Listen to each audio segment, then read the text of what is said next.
Hello guys, आपका बहुत बहुत स्वागत है हमारे यूट्यूब चैनल पर। आज की वीडियो में हम लोग बात करने वाले हैं फ्लॉयड वार्शल एल्गोरिथम के बारे में। इससे पहले हम लोगों ने डिस्कस किया था डिस्ट्रास मेथड क्या होता है और बेलमैन फोर्ड मेथड क्या होता है। तो बेसिकली वो दोनों सिंगल सोर्स शॉर्टेस्ट पाथ के लिए थे, मतलब कि उसमें आपको एक नोड को सोर्स नोड बनाना था और उसके थ्रू हमें शॉर्टेस्ट पाथ कैलकुलेट करना था या निकालना था, ठीक है। बट फ्लॉयड वार्शल एल्गोरिथम का कॉन्सेप्ट थोड़ा सा अलग है। क्यों? क्योंकि इसमें हम लोग सिंगल सोर्स के बजाय हर एक नोड के अकॉर्डिंग जो शॉर्टेस्ट पाथ होगा उसको कैलकुलेट करते हैं एंड देन फाइनल रिजल्ट जो आता है वो ही हमारा शॉर्टेस्ट पाथ होता है किसी भी गिवन ग्राफ का, ठीक है। ग्राफ डायरेक्टेड भी हो सकते हैं, नॉन डायरेक्टेड भी हो सकते हैं, बट मोस्टली 99% केसेस में आपको डायरेक्टेड ग्राफ ही मिलेगा फ्लॉयड वार्शल एल्गोरिथम के केस में, ठीक है। तो सबसे पहले अगर मैं बात करूं तो AKTU 2017, 18, 19, 20, 18, 19, 21, 22 में कंटिन्यूसली ये क्वेश्चन पूछा गया है। बहुत इंपॉर्टेंट क्वेश्चन है, एग्जाम में आने की चांसेस बहुत हाई है, ठीक है। तो अच्छे से समझ लेना। सबसे पहले हम देखेंगे कि एल्गोरिथम क्या होता है, फिर हम देखेंगे कि इस पर्टिकुलर ग्राफ पे हम किस तरीके से इम्प्लीमेंट करेंगे एल्गोरिथम को और किस तरीके से इसको सॉल्व करेंगे, ठीक है। इसका शॉर्टेस्ट पाथ कैसे कैलकुलेट करेंगे। तो बिना टाइम वेस्ट किए चलते हैं एल्गोरिथम की तरफ। वीडियो लाइक नहीं करिए तो वीडियो लाइक ज़रूर कर देना। Okay, let's start with the algorithm.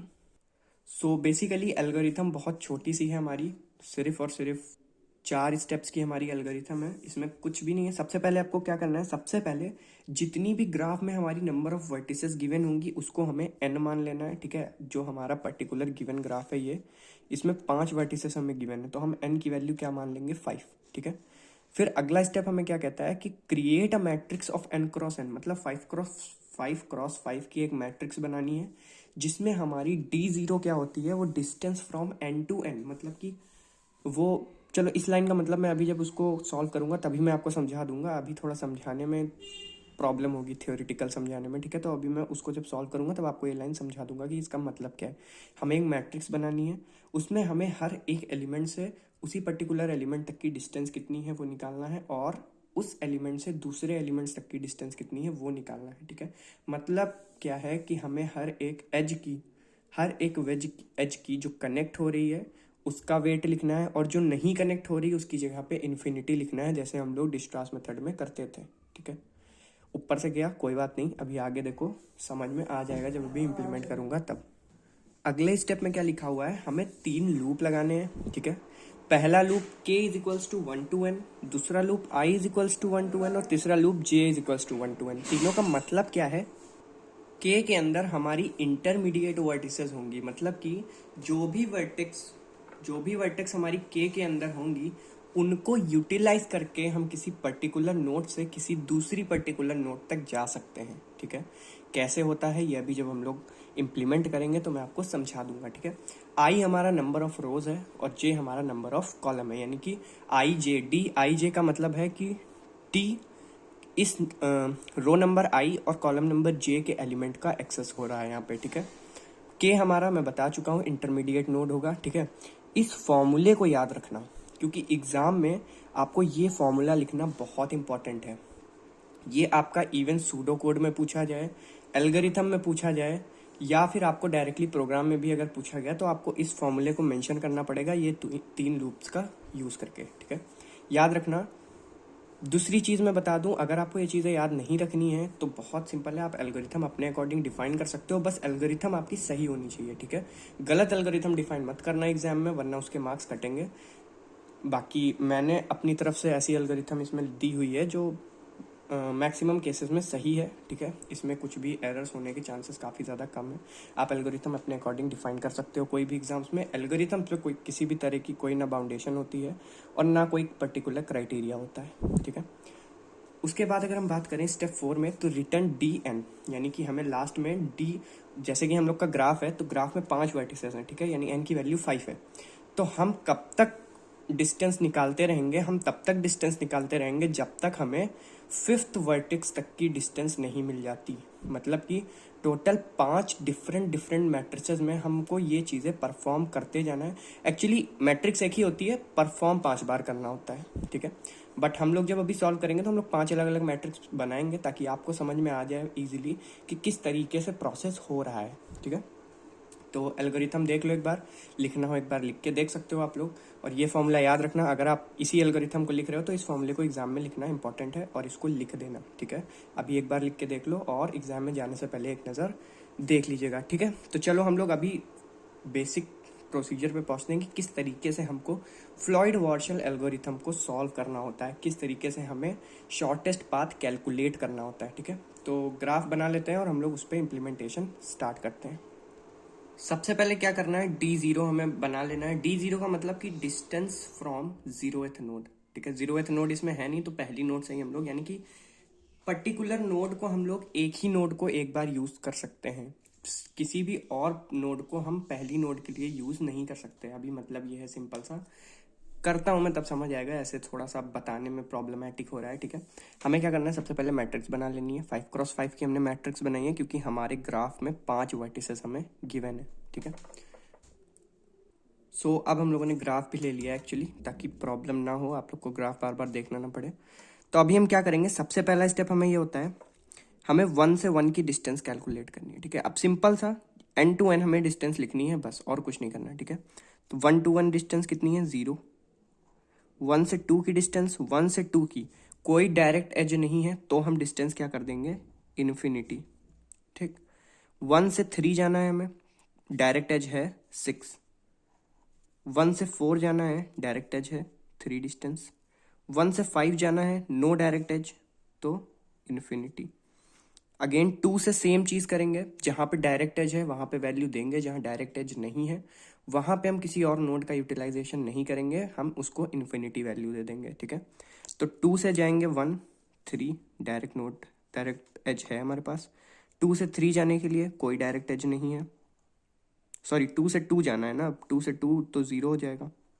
2 से 3 जाने के लिए कोई डायरेक्ट एज नहीं है। 2 से 4 जाने के लिए कोई डायरेक्ट एज नहीं है। 2 से 5 जाने के लिए भी कोई डायरेक्ट एज नहीं है, तीनों वैल्यूज इन्फिनिटी। अगला स्टेप 3 से 1 जाने के लिए, ठीक है। 3 से 1 जाने के लिए कोई डायरेक्ट एज नहीं है हमारे पास।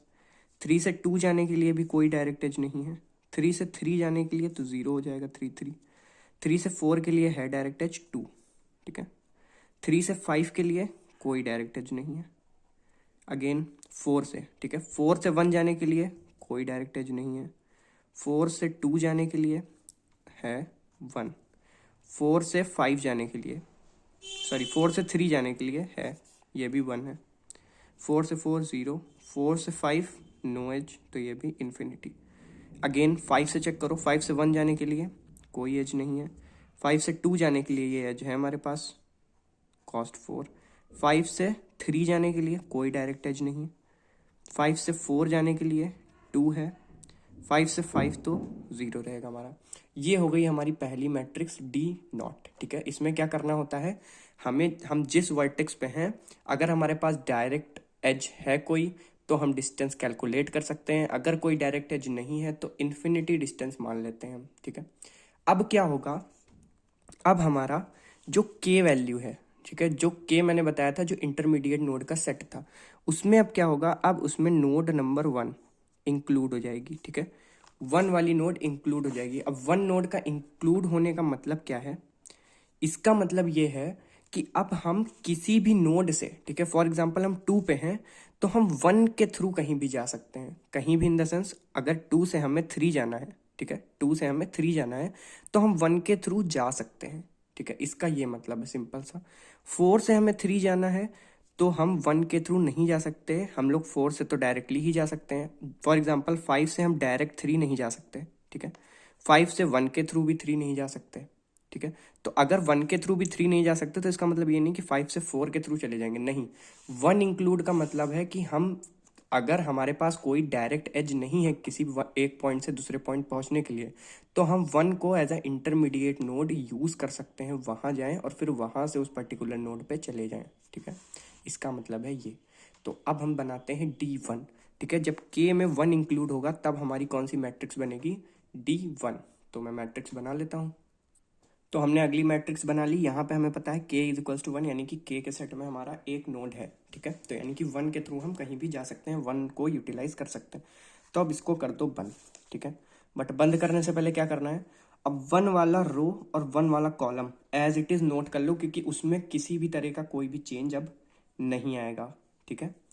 तो 0 3 इन्फिनिटी इन्फिनिटी इन्फिनिटी, ठीक है।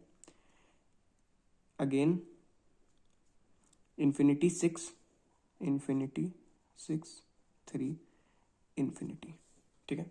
अब 2,2 से स्टार्ट करेंगे, ठीक है। तो ये तो हमें पता है 0 होगा, ठीक है।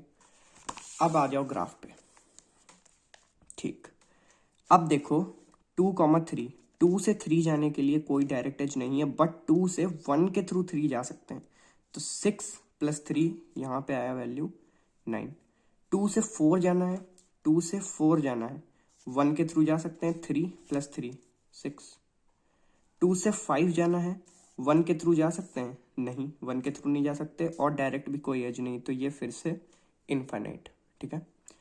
3 से 2 जाना है, 3 से 2 जाना है, तो डायरेक्ट कोई एज नहीं है, 1 के थ्रू भी कोई एज नहीं है, तो ये अगेन इनफाइनाइट, ठीक है। फिर 3 से 3 0, 3 से 4 डायरेक्ट एज है हमारे पास 2, 3 से 5 no direct edge, no edge from 1 as well, तो ये क्या हो जाएगी अगेन इनफाइनाइट। 4 से जाना है हमें 2 पे, तो हमारे पास डायरेक्ट एज है। 4 से हमें जाना है 3 पे, 3 पे तो हमारे पास डायरेक्ट एज है। 4 से 4 0, 4 से 5 जाएगा नहीं ना, 1 के थ्रू जाएगा, तो ये भी इनफाइनाइट, ठीक है। फिर 5 से 2 पे जाना है, 5 से 2 पे जाना है, डायरेक्ट एज है हमारे पास 4।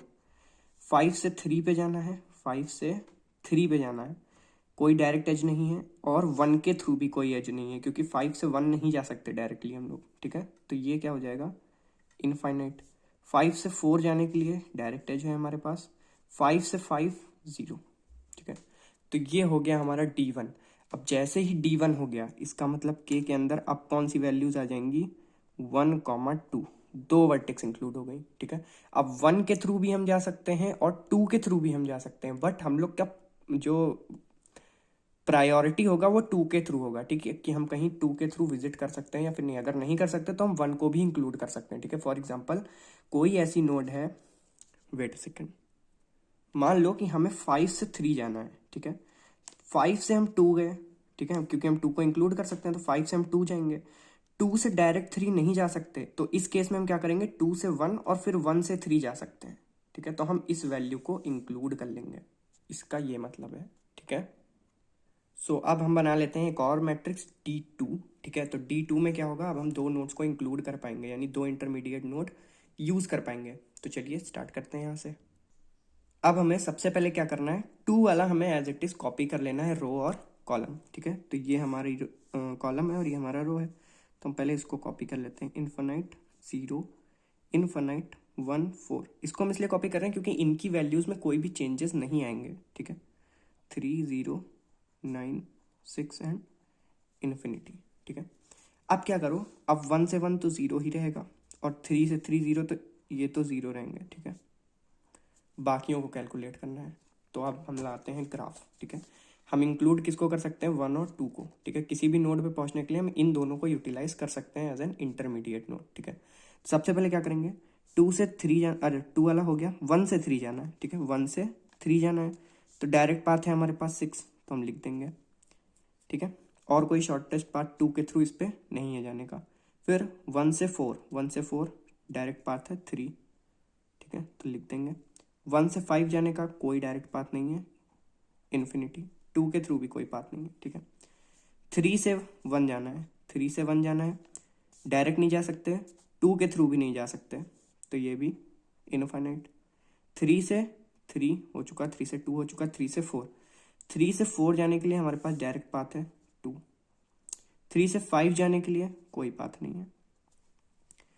4 से 1 जाने के लिए, 4 से 1, अब देखो 4 से 1 हम 2 के थ्रू जा सकते हैं, और 2 हम इंक्लूड कर सकते हैं, तो हम 2 को एज ए इंटरमीडिएट ले लेंगे। 4 से 2 1, और 2 से 1 3, तो 3 + 1 4, यहाँ आया 4।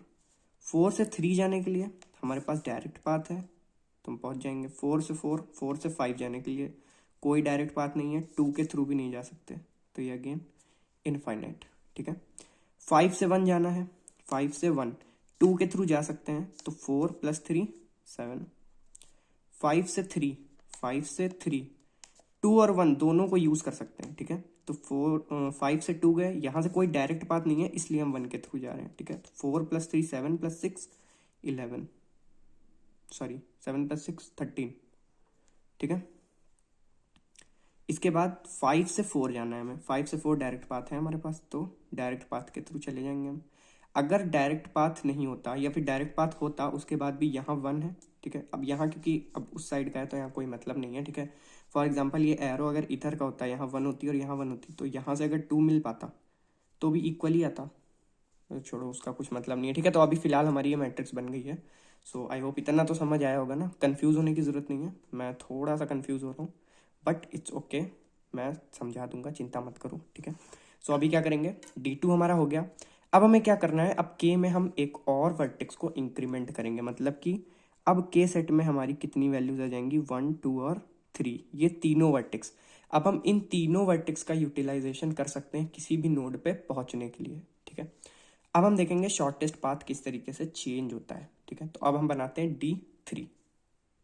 तो सबसे पहले हमें काम क्या करना है, D3 का रो और column as it is note कर लेना है। ये रहा हमारा कॉलम और ये रही रो, तो ये हो जाएगा इन्फिनिटी इन्फिनिटी 0 2 इन्फिनिटी, और 3 का कॉलम क्या है 6 9 6 9 0 1 13, ठीक है। इसमें कोई भी चेंजेस नहीं आएंगे, ठीक है। तो अब हम ग्राफ लाते हैं और अब ग्राफ के थ्रू हम देखते हैं कि कौन सी वैल्यूज चेंज हो रही हैं, ठीक है।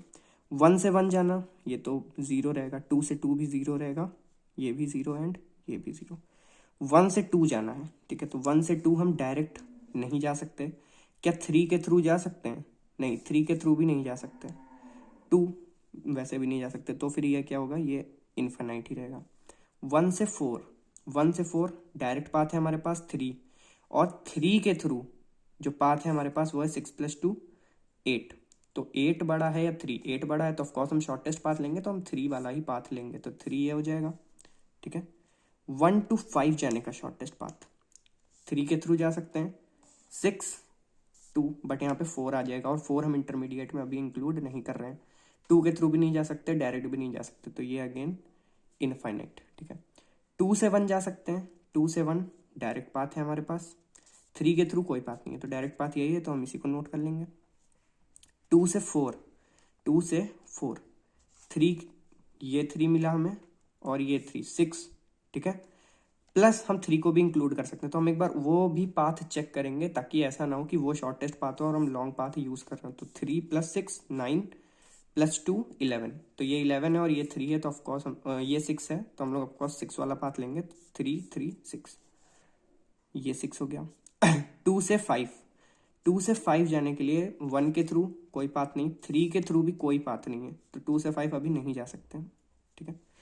4 पे आ जाओ, 4 से 1, 4 से 1 एक ये पाथ है हमारे पास 1 + 3, ठीक है, और इधर से कोई पाथ नहीं है, ठीक है। तो बस एक ही पाथ है, तो इसी को हम इंक्लूड करेंगे 4।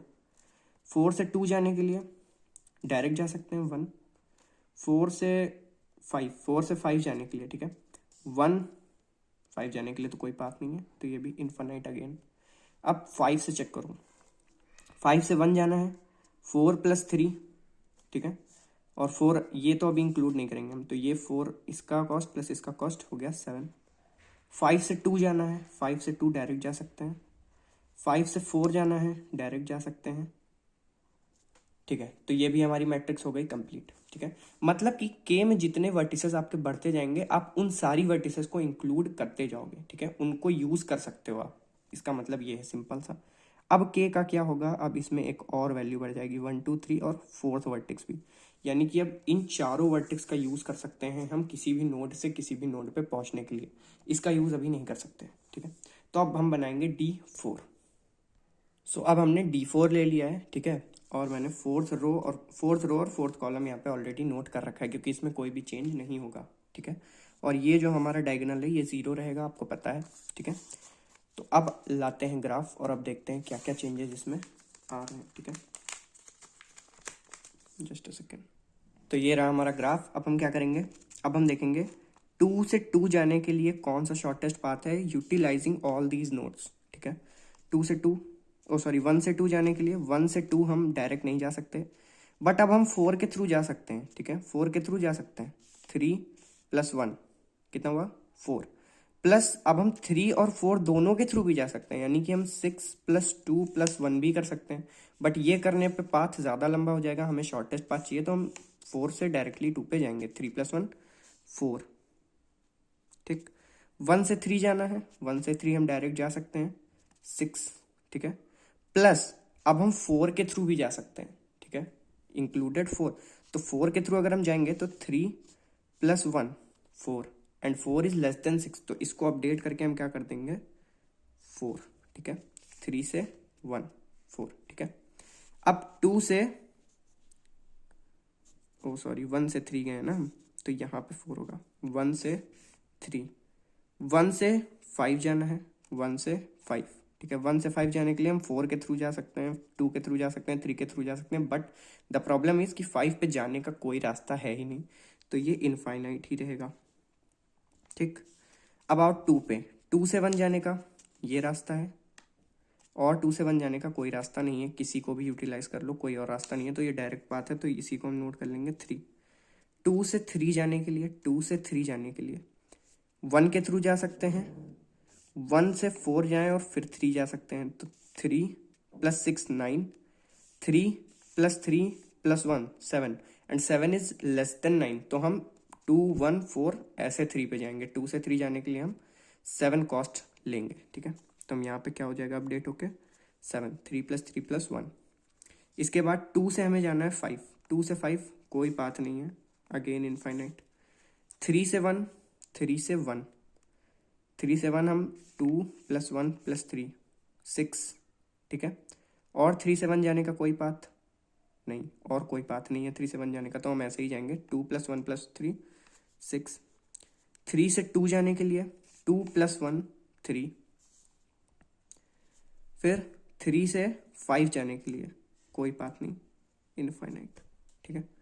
5 से अब हमको जाना है कहाँ पे 1 पे, तो 4 + 3 हम ऐसे जा सकते हैं, 2 + 1 + 3 हम ऐसे भी जा सकते हैं, और बस और कोई रास्ता तो है नहीं, हम 4 का यूज़ करके जा सकते हैं, 3 का यूज़ करके हम नहीं जा पाएंगे, तो हम लोग 4 + 3 7 एंड 2 + 1 + 3 6, तो हम लोग मिनिमम कॉस्ट वाला पाथ चूज करेंगे, यानी कि 4 2 एंड 1, 2 + 1 + 3 यहाँ पे आ जाएगा 6।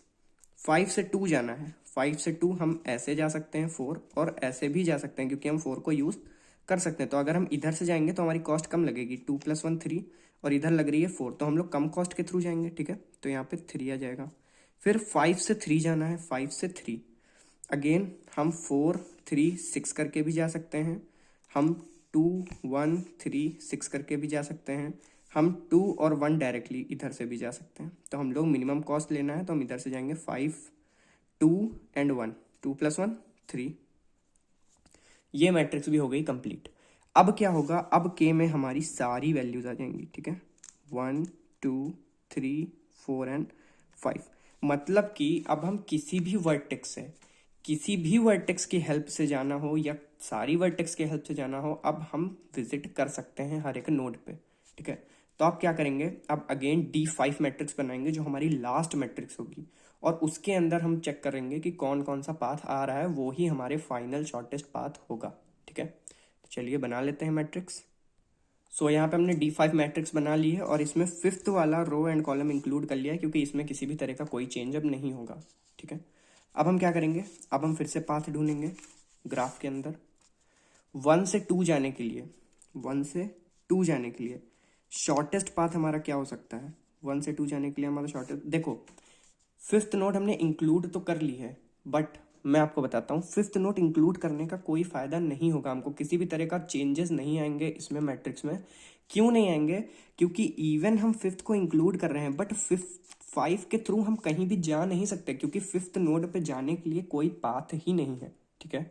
अगर 5th नोड तक पहुंचने के लिए कोई पाथ होता, तब हम D5 बनाते तो इसकी वैल्यूज में चेंज आता, बट D5 यहाँ पे 5th वर्टेक्स तक जाने का कोई पाथ नहीं है। यहाँ से तो हम इधर उधर जा सकते हैं, ठीक है, बट 5th वर्टेक्स पे जाने का कोई पाथ नहीं है, ना 1 से है, ना 2 से है, ना 3 से है, ना 4 से है। देख सकते हो आप, 1 से भी ना इस पे कोई डायरेक्ट पाथ है, ना 2 से कोई पाथ है, ना 4 से कोई पाथ है, ना 3 से कोई पाथ है।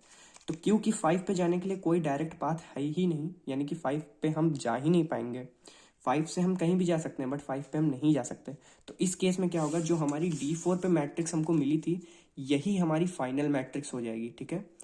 फॉर एग्जाम्पल मैं यहाँ पे लिख भी देता हूँ, 4 4 3 6 7 2, और इधर क्या है हमारा 3 6 4 3 1 1। यही हमारी फाइनल मैट्रिक्स होगी। अगर आपको डाउट लग रहा हो तो आप एक बार यहाँ से वापस से इन 5 नोट्स को इंक्लूड करके आप मैच करवा सकते हो, ठीक है। So this was all for this video. I hope Floyd Warshall algorithm आपको समझ आ गई होगी। एग्जाम में इस पे बेस्ड क्वेश्चन आपको मिल सकता है, बहुत हाई चांसेस हैं कि मिल सकता है। प्लस हो सकता है एग्जाम में आपको नेगेटिव एज के साथ भी ये क्वेश्चन मिल जाए, तो उस केस में भी परेशान होने वाली कोई बात नहीं है। जैसे हम लोगों ने अभी किया है सेम उसी तरह से करना है, बस जहाँ पे नेगेटिव एज आपको गिवन होगी वहाँ पे आपको माइनस करना पड़ेगा बस, ठीक है, वेट माइनस करना पड़ेगा। सो आई होप वीडियो समझ आई होगी। वीडियो अच्छी लगी हो तो लाइक कर देना, and all the very best for the exams. Thank you so much for watching this video.